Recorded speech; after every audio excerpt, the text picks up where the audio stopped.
날마다 솟는 샘물과 함께하는 오늘의 큐티 시간입니다. 12월 22일 목요일 오늘의 말씀은 베드로후서 2장 9절로 16절까지 말씀입니다.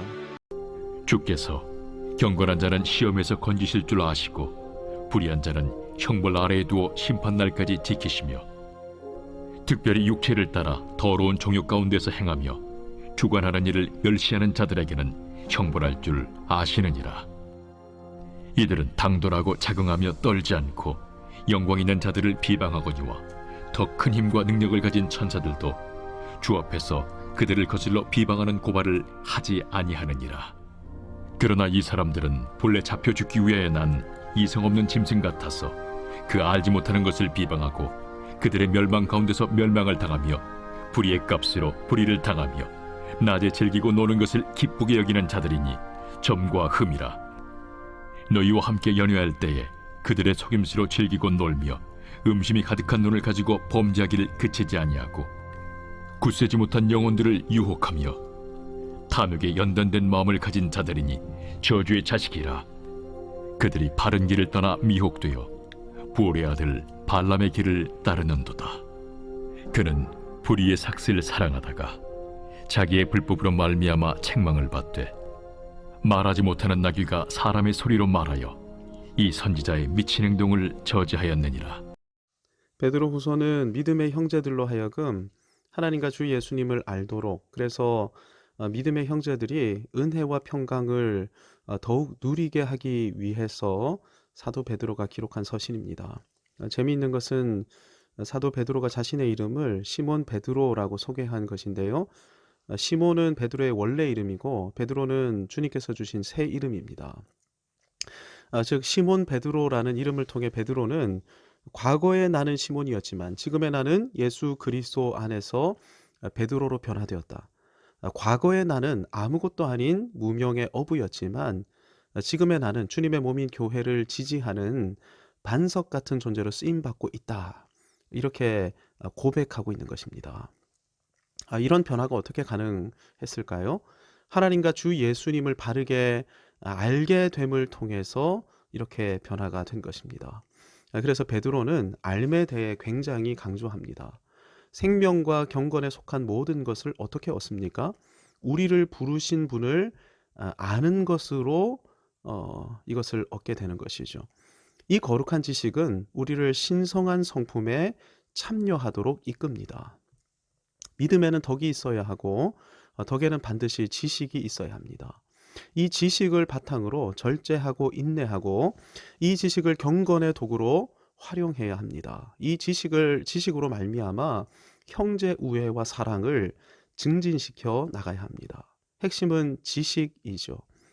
그래서 베드로는 주 예수 그리스도를 아는 일에 게으르지 말아야 한다, 이렇게 권면하는 것입니다. 더 분명히 알고 더 바르게 알 때 부르심과 택하심이 굳건하게 되기 때문인 것이죠. 바르게 알면 실족에서 벗어날 수 있습니다. 분명히 알면 영원한 주님의 나라에 넉넉히 들어갈 수 있게 됩니다. 그래서 아는 것이 굉장히 중요합니다. 믿음에는 지식이 있어야만 하는 것이죠. 지식으로 말미암아 우리의 믿음은 깊어지고 넓어지고 굳건해지게 되는 것입니다. 1장 12절이 베드로후서의 목적입니다. 그러므로 너희가 이것을 알고 이미 있는 진리에 서 있으나 내가 항상 너희에게 생각나게 하려 하노라. 이미 알고 있는 내용을 잊지 않게 하려고, 늘 생각나게 하려고, 더 분명하게 알게 하려고, 그래서 알고 있는 그 진리 위에 견고하게 서 있게 하려고 베드로가 베드로후서를 기록한 것이죠. 그러면 지식의 원천이 무엇입니까? 우리는 어떻게 합니까? 우리는 무엇을 통해 지식을 얻어야 합니까? 베드로는 변화산의 환상과 계시를 보고 들은 사람입니다. 네, 환상이나 계시도 지식의 방편이 되기도 합니다. 하나님께서는 꿈을 통해 말씀하기도 하시는 것이죠. 하지만 이 환상, 직통 계시, 꿈은 이제는 더 이상 교회를 향한 보편적인 계시의 방편으로 작동하지 않습니다. 개인적인 깨달음의 방편으로 사용하실지는 모르겠지만 보편적인 수단으로는 더 이상 활용하지 않으시는 것이죠. 그래서 직통계시니, 예언이니, 방언통변이니 이런 이야기를 하는 분들과는 가까이 하지 않는 것이 유익합니다.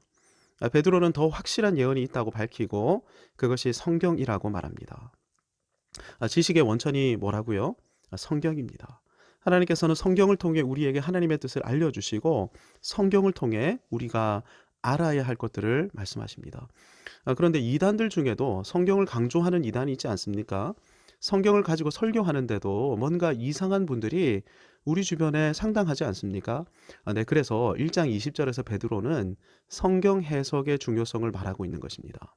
먼저 알 것은 성경의 모든 예언은 사사로이 풀 것이 아니니. 성경 해석을 자의적으로 하지 말아야 한다는 것입니다. 내 마음대로 내가 읽고 싶고 해석하고 싶고 이해하고 싶은 대로 성경을 해석하는 것, 이것이 자의적 해석입니다. 가톨릭은 신도들에게 아예 성경을 주지 않았고 신도들에게 교회의 해석만을 읽고 배워야 함을 가르쳤는데요. 그런데 가톨릭의 성경 해석이 구원론에 있어서는 반펠라기우스주의입니다. 구원에 관해 신인 협동을 주장하고 있는데요. 그래서 가톨릭은 선행을 굉장히 강조합니다. 인간도 노력해야 되기 때문에. 하지만 루터는 성경, 로마서를 근거로 오직 성경, 오직 은혜, 오직 믿음을 주장했고 그로 인해 파문당했습니다. 구원은 믿음으로 받고 은혜로 받는다는 것입니다. 파문의 근거는 루터가 성경을 사적으로 자의적으로 해석했기 때문이라는 것인데요. 실제 16세기 영어 성경을 번역해서 편찬했던 윌리엄 틴데일 같은 사람은 거룩한 성경을 라틴어도 모르는 무식한 자들에게 유포했다는 죄목으로 화형당하기까지 했습니다. 여기서 자의적 해석이란 자기 마음대로 성경을 읽고 해석하는 것입니다. 하지만 성경 본문을 문법적, 역사적, 신학적으로 이해해서 본문의 의도를 파악해내는 것은 바른 성경 해석이죠. 비록 루터의 해석은 기존 가톨릭의 해석과는 달랐지만 바르게 성경을 해석한 것이기에 자의적 해석이 아닙니다. 가톨릭이 자의적으로 해석해온 것을 바로잡은 것이죠. 그런데 교회 안에 사사로운 해석, 자의적인 해석을 일삼는 무리들이 등장해 왔습니다. 거짓 선지자들, 거짓 선생들이 그들인데요. 문제는 이들이 자의적인 해석을 통해서 예수님을 부인하기 시작한 것입니다. 그 결과 이들 자신과 이들을 따르는 무리는 멸망에 이를 수밖에 없게 되었습니다. 베드로는 이들을 범죄한 천사들, 소돔과 고모라에 비유하는데 소돔과 고모라 그리고 타락한 천사들이 멸망에 이르게 된 것처럼 이들 역시 확실하게 멸망받고 심판받게 된다는 것입니다. 하지만 바른 성경 해석을 통해 바르게 알므로 생명과 경건에 속하게 된 사람들이 있습니다. 베드로는 이들을 심판에서 구원받은 노아와 가족들 또 의로운 롯으로 설명하는데요. 바른 성경 해석으로 말미암아 바른 지식을 가지게 될 때 어떤 심판이 임한다 할지라도 능히 구원받고 건짐받게 된다는 것입니다. 복음을 바르게 알고 믿는 것이 참된 구원이 되는 것이죠. 베드로는 바르게 알고 믿는 사람들을 경건한 자들이라고 표현하고 자의적 해석으로 말미암아 잘못 알게 된 자들을 불의한 자라고 칭합니다. 그러니까 경건이 어디로부터 말미암는다는 것입니까? 하나님과 예수님을 바르게 아는 데서 말미암는다는 것이죠. 경건은 쉽게 말하면 하나님과 동행하는 것입니다. 누가 하나님과 동행하며 살 수 있습니까? 하나님을 바르게 아는 사람만이 하나님과 동행할 수 있는 것입니다. 하나님 거룩하시고 의로우시고 사랑과 긍휼과 자비가 무궁하신 분이십니다. 그래서 하나님을 바르게 아는 사람은 반드시 하나님의 거룩을 거울로 삼음으로 자신의 허물과 죄를 깨닫고 그리함으로 나는 도무지 하나님과 동행할 수 없는 사람임을 자각하게 됩니다. 이것이 복음의 필요를 일으키는 강력한 지식이죠. 죄와 허물로 죽어 있는 내가 거룩하신 하나님, 살아계신 생명의 주님과 동행한다? 나에게는 이것보다 무섭고 심각한 심판이 없습니다. 이런 나에게 거룩하신 하나님의 존재는 정죄이고 수치이며 저주이고 심판이 되는 것이죠.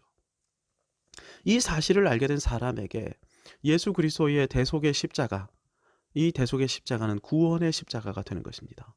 바른 지식을 가진 사람은 자신의 전부를 걸고 그리스도의 십자가를 향해 달려가게 돼 있고 그로 인해 예수님과 동행하는 것을 통해 하나님과 동행하는 삶을 살 수 있게 되는 것입니다.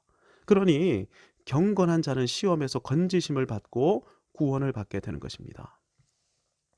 사사로이 해석함으로 복음을 알지 못하고 하나님과 예수님과 동행하지 못하게 된 사람들에게 대해 베드로는 육체를 따라 더러운 정욕 가운데서 행하며 주관하는 일을 멸시하는 자들이라고 표현합니다.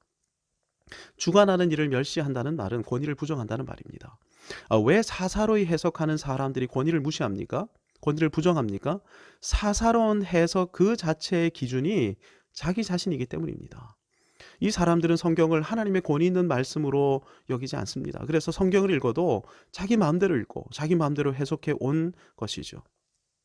이들에게 최종 권위는 자기 자신인 것입니다. 그러니 자기 위의 권위를 무시하게 되는 것이죠. 그래서 이들은 무질서하게 살 수밖에 없게 됩니다. 당돌하고 자긍하고 떨지 않고 비방하면서 말입니다. 한마디로 이들의 특징은 교만과 거만입니다. 그래서 하나님조차 두려워하지 않게 되는 것이죠. 이만희, JMS, 문선명 같은 이단들은 스스로를 재림 예수, 성령이라고 주장하면서 음란하고 방탕하게 살아가는 것입니다. 교만하고 거만해서 하나님을 두려워하지 않기 때문인 것이죠. 바르게 알지 못한 사람들의 특징에 대해 베드로는 심도 있게 설명을 이어갑니다. 이들은 이성 없는 짐승 같은 사람들입니다. 불의의 값으로 불의를 당하는 자들, 점과 흠 같은 사람들, 범죄하기를 그치지 않고 영혼들을 유혹하는 저주의 자식들, 거짓 선지자 발람의 길을 걷는 사람들, 심지어는 미친 행동을 하는 사람들. 베드로가 왜 이렇게 이런 사람들에 대해 과격한 표현을 써가면서 이들을 고발하고 있는 것일까요? 베드로 당시 교회 안에 실제로 이런 사람들이 존재했기 때문입니다. 위대한 사도들이 교회를 섬기고 있던 시대에도 이런 사람들이 있었다면 지금은 어떠하겠습니까? 따라서 우리는 사람들이 교회 안에 있는 것으로만, 예배에 정기적으로 출석하는 것으로만 만족해서는 안 됩니다. 교회는 성도들에게 끊임없이 바른 지식을 가르치고 성경을 읽게 하고 바른 지식을 습득해 가도록 훈련시켜야 하는 것입니다. 무엇보다 주 예수 그리스도의 십자가 복음을 의지함으로 하나님과 동행하고 그분의 임재 가운데 살도록, 경건하게 살도록 성도들을 끊임없이 교회는 도전해야 하는 것입니다. 오늘 주신 말씀을 붙들고 하나님, 나도 바른 알을 통해서, 바른 지식을 통해서 예수님과 동행하고 하나님과 동행하면서 경건하게 살아가겠습니다. 그리고 이러하지 못하는 사람들을 위해서 기도하겠습니다. 그들을 바른 길로 인도하겠습니다. 이렇게 결단하시면서 기도함으로 하나님의 은혜의 보좌 앞으로 나아가겠습니다. 하늘에 계신 우리 아버지, 아버지의 이름을 거룩하게 하시며 아버지의 나라가 오게 하시며 아버지의 뜻이 하늘에서와 같이 땅에서도 이루어지게 하소서. 오늘 우리에게 일용할 양식을 주시고 우리가 우리에게 잘못한 사람을 용서하여 준 것 같이 우리 죄를 용서하여 주시고 우리를 시험에 빠지지 않게 하시고 악에서 구하소서. 나라와 권능과 영광이 영원히 아버지의 것입니다. 아멘.